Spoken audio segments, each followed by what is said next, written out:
Neçe şev weke reşmaran xwe li bajêr dipêçe.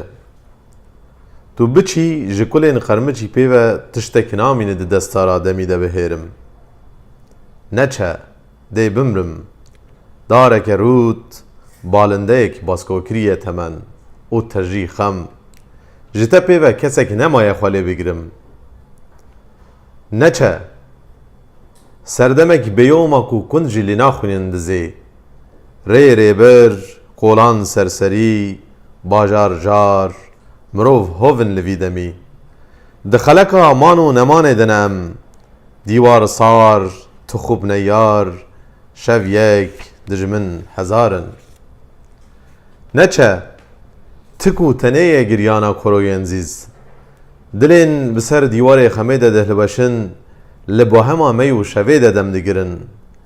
Ji êşên çaresernekirî dizên ez û tu bi tenê dikarin bibin peyaleyek ji bo nif şekenû.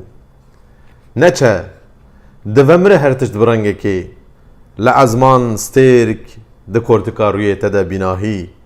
Min çavê xwe girt û wenda bû ronahî. Neçe tu biçî dil dirizi, ji xema pêve tiştek namîne di destara demî de. Vî bajarî bihêre bigoş têlaşê min re, bike kavil weke goristanekê. Neçe mîna bêdengiya întixarekê.